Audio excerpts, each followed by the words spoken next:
Good evening, dear friends. This is Dr. Vijay Kapoor. At the outset, let me congratulate and thank each and every member of the fraternity from across the state who have contributed their heart and soul to this historical movement called No To RTH. We started with No To RTH and we are walking out with No To RTH for the private sector. Let there be no confusion and doubts that we have achieved what exactly we wanted to achieve. I'll elaborate you with each and every point which has been mentioned in the so-called memorandum. Point number 1, HM has already excluded less than 50 bedded private multi-speciality hospitals from RTH. You can ignore this point because this is just because the health minister has mentioned it in the assembly. Let's go to point number 2. All private hospitals established without taking any facilities from the government in form of land and building at subsidized rate shall also be excluded from the RTH Act.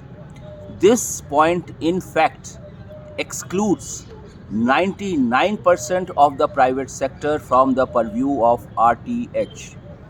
Let it be very clear and sure about it. Thereafter, the following category of hospitals will be covered by RTH Act. Private medical college hospitals, agreed, no issues. Hospitals established on public-private partnership mode.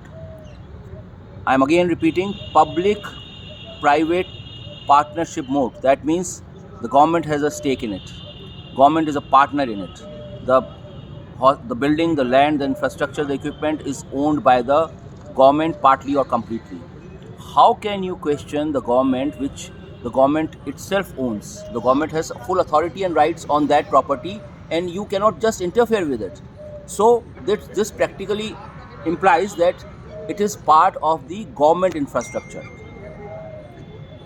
Then hospitals established after taking land from government free of cost or on subsidized rates as per their contract terms. In brackets also mentioned as per land allotment terms and conditions. Followed by hospitals run by trusts, bracket those funded by government in form of land and building. I'll elaborate on this.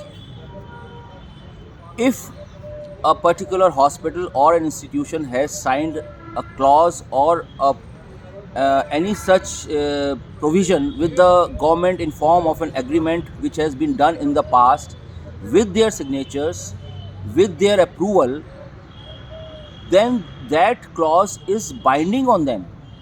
By bringing in this RTH, they are not in any way coming under the purview of this bill.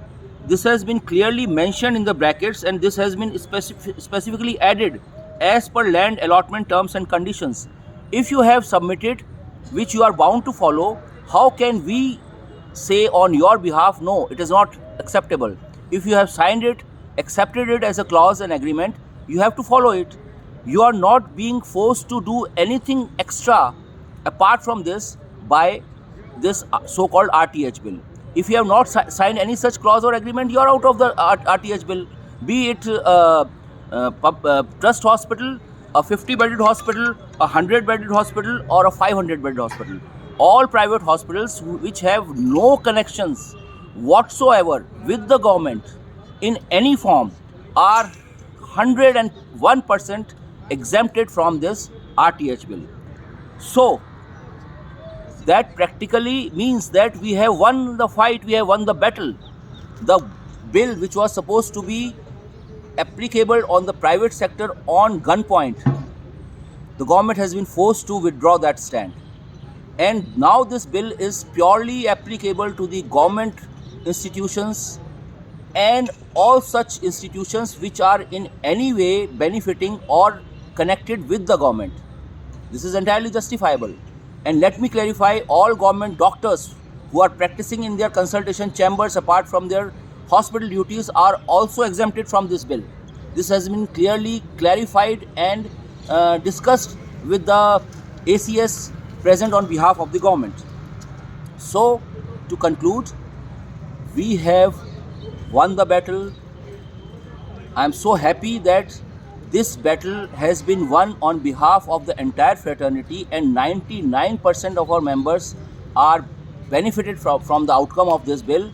I wish I could have satisfied the 100% of our members, but then 100% has never been achieved, can never be achieved, and shall never be achieved.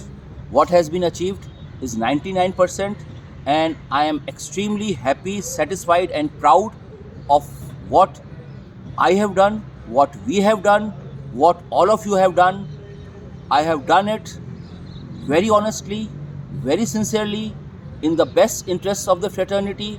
And again, I thank you all and congratulate for this historical win. Thank you so much.